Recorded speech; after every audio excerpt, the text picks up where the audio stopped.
नमस्कार, स्वागत है आप सभी का आज के इस ऑनलाइन क्लास में। और आज हम चर्चा करेंगे जो आपका ऑफलाइन और ऑनलाइन जो टेस्ट हुआ था, टेस्ट नंबर 4 आज 12 तारीख को, जो विजन एकेडमी है आपके रायशन नगर के अंदर, और एसएस एजुकेशन ऐप जो आपके ऑनलाइन जो टेस्ट हुआ था, इसके अलावा अदर जो ऑफलाइन सेंटर्स हैं उनके ऊपर भी आपके L1 का जो एग्ज़ाम हुआ था।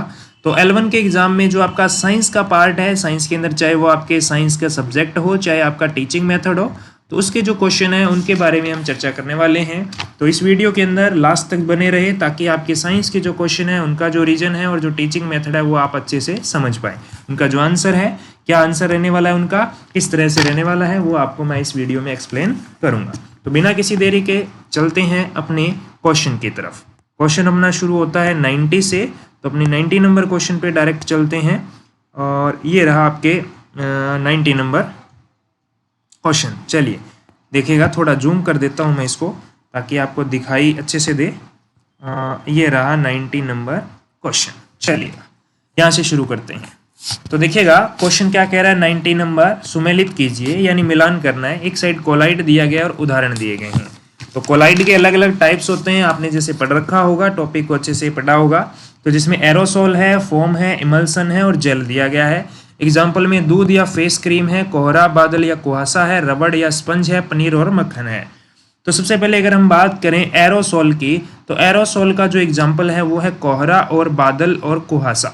ठीक है, तो ए का होएगा सेकंड, तो सी ऑप्शन सीधा सीधा कट जाता है। फिर हम बात करें आपके इमल्सन की, तो सीधा आप इमल्सन, दूध और फेस क्रीम कह सकते हो, तो इसका रहेगा फर्स्ट, सी का फर्स्ट इसमें नहीं है, कट जाएगा। इसमें सी का फर्स्ट नहीं है, कट जाएगा। इस एक डी ऑप्शन में है, तो यही आपका क्या होगा, आंसर होगा ऑप्शन नंबर डी। तो पहले का आंसर क्या रहेगा, 90 नंबर का ऑप्शन नंबर डी रहेगा। मिलान और कर देता हूं मैं, फोम और जेल तो पनीर और मक्खन नहीं होता है, फोम होती है रबड़ और स्पंज, ये फोम होती है। ठीक है ना।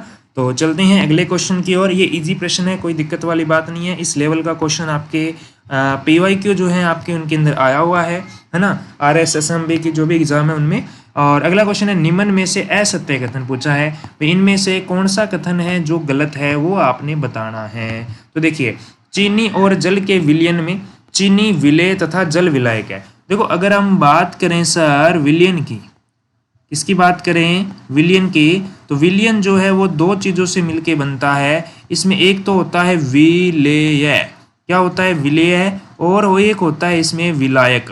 क्या होता है भैया, विलायक होता है, विलेय और विलायक होता है। ठीक है, विलेय जो है इसकी मात्रा कम होती है हमेशा, विलायक की मात्रा हमेशा ज़्यादा होती है। याद रखने का तरीका, जिसका नाम छोटा वो कम होता है, जिसका नाम बड़ा वो ज़्यादा होता है। जैसे एग्जाम्पल से समझ लो, आपने जल में क्या मिलाया, आपने जल में चीनी मिलाई, क्या मिलाई, चीनी।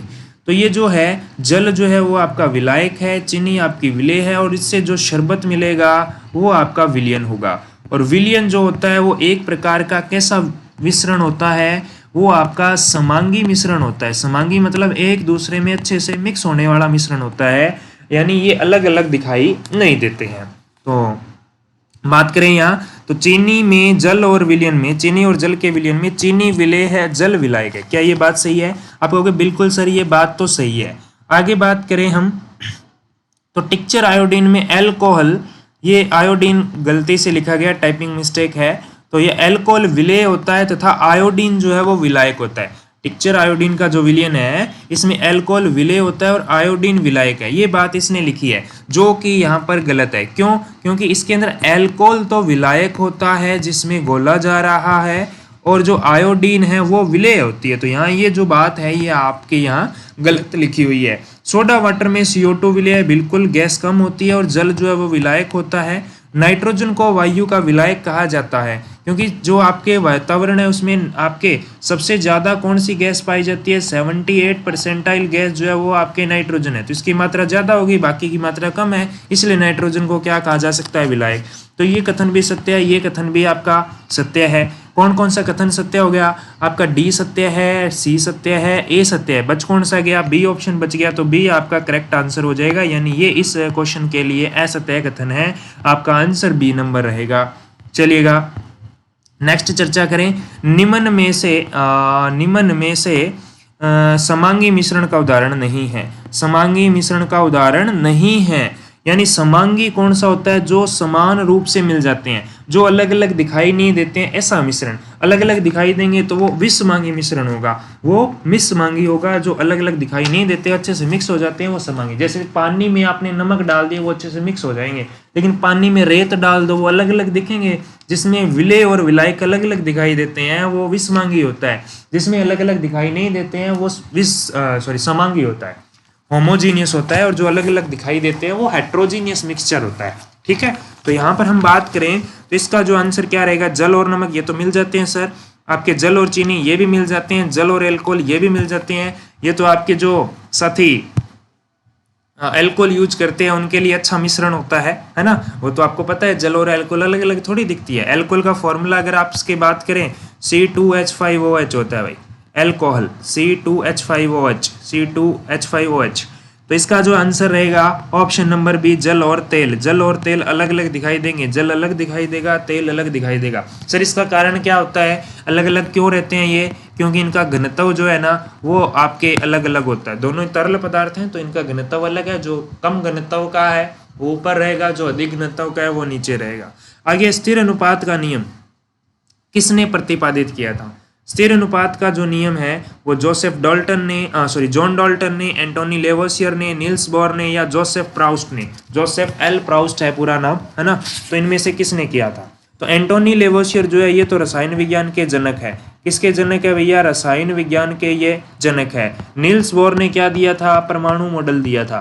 क्या दिया था, परमाणु मॉडल दिया था भैया, ठीक है ना।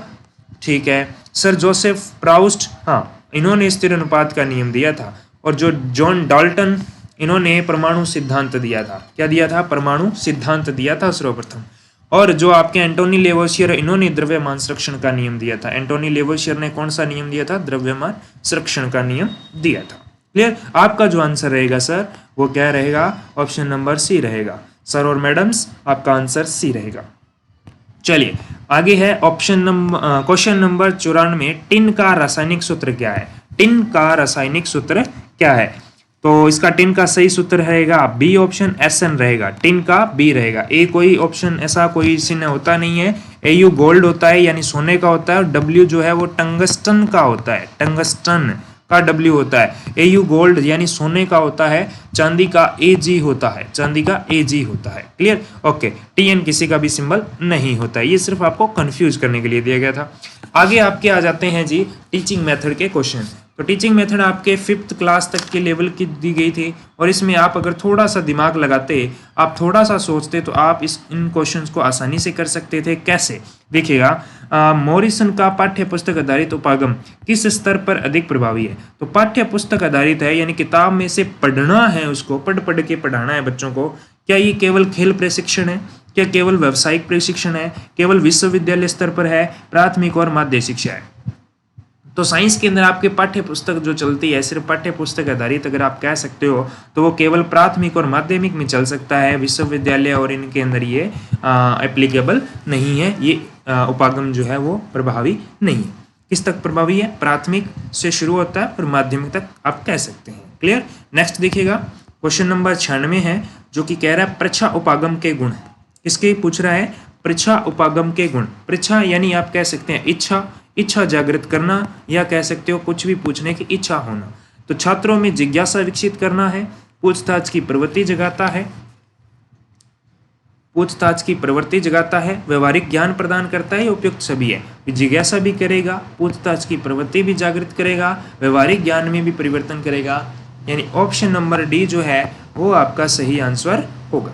क्लियर। नेक्स्ट क्वेश्चन की हम बात करते हैं। नेक्स्ट क्वेश्चन क्या कह रहा है, हंट का शिक्षक केंद्रित उपागम उपयुक्त है। शिक्षक केंद्रित यानी टीचर सेंटर जो उपागम है वो आपके उपयुक्त है स्वतंत्र अध्ययन के लिए, कॉलेज स्तर के लिए, समस्या समाधान के लिए, छोटे बच्चों की प्रारंभिक शिक्षा के लिए।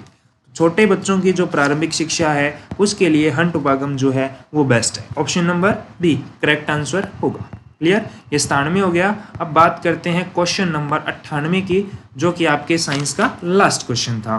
ये थोड़े जल्दी से उल्टा दिए आज, है ना। 98 नंबर, रॉबर्ट ग्लेसर का उपागम किस प्रक्रिया पर बल देता है? रॉबर्ट ग्लेसर का उपागम किस प्रक्रिया पर बल देता है? समस्याओं के समाधान से अधिगम, केवल स्मृति आधारित, शिक्षक का व्याख्यान, खेल आधारित अधिगम। तो इसमें शिक्षक व्याख्यान नहीं है, केवल स्मृति आधारित नहीं है, ये खेल आधारित भी नहीं है, ये आपके समस्याओं के समाधान से अधिगम के लिए प्रक्रिया पर बल देता है। तो इसका आंसर रहेगा ऑप्शन नंबर ए, 98 का ए, और बाकी का जो मैंने आंसर आपको बता दी हैं। ठीक है, तो इस तरह से ये अपने साइंस के जो सब्जेक्ट के क्वेश्चन और जो टीचिंग मेथड थे उनके आंसर आपके साथ डिस्कशन किए हैं, और आगे जो आपके अगला जो टेस्ट होगा उसका भी सॉल्यूशन आपको मिल जाएगा। इसके अलावा मैथ का सॉल्यूशन है वो भी जल्द ही आपको अपलोड कर दिया जाएगा। तो अपने साथियों को ज़्यादा से ज़्यादा जोड़ें, और आज के लिए इतना ही।